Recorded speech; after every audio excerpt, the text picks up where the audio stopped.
حضرت سعد رضی اللہ تعالیٰ عنہ آپ نے جب کلمہ پڑھا نا کہ آپ کی ماں نے آپ نے گل بات کرنا بند کر دیتا، کلام چھوڑ دیتا، گل بات نہیں کر دیا. وقت گزرتا گیا، 1 گھنٹہ 2 3 4 5 وقت گزرن گیا. آپ اپنی ماں نے بہت زیادہ محبت کرتے سن، اور بندہ جن دیر پیار کرے نا بزرگوں وہ رنج ہو جائے نا، ناراض ہو جائے تو بندے کو چین نہیں ہوتا. یہ ایسا میرا ہے نا، جن دیر محبت کی جائے کہ وہ ناراض ہو جائے تو بندے چین ہوتا ہے. بولو نہیں، سوکھ نہیں ہوتا جن دیر انہوں راضی نہ کرے. حضرت صاحب کی ماں ناراض ہوگی، ماں نہ بڑا پیار کر دے لیں، اور ماں پیو نہ ویسے ہی پیار کرنا چاہیے، کیونکہ نبی پاک نے فرمایا جڑا بندہ خوش ہو کے مسکرا کے آتے ماں پیو کے چہرے نوں ویکھے گا، اللہ قبول حج دا ثواب عطا فرما دے گا. تھوڑا اونچی بولنا سبحان اللہ. فرمایا اللہ قبول حج دا ثواب دے گا ماں پیو کے چہرے نوں ویکھن نال.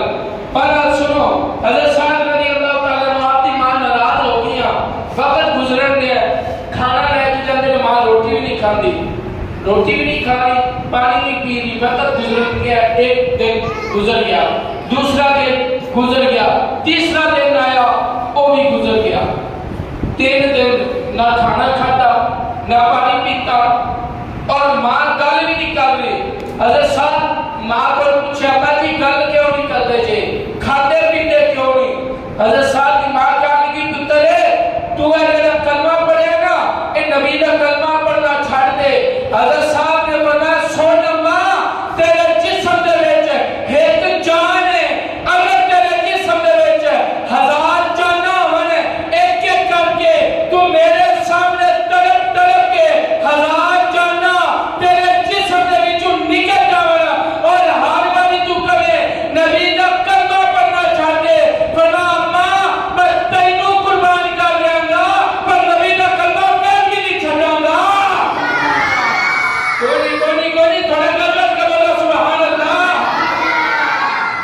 فرمایا ماں میں تینوں قربان کر دیاں گا، پر نبی دا کلمہ چھڑنا، پر نبی دا کلمہ چھڑنا نہیں ہے.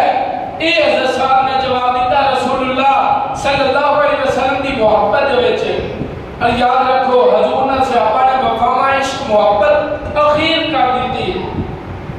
آخری گل کا پھر بیان ختم. آخری گل ہے، توجہ نال سنو مختار صاحب، توجہ دیکھو جی. حضرت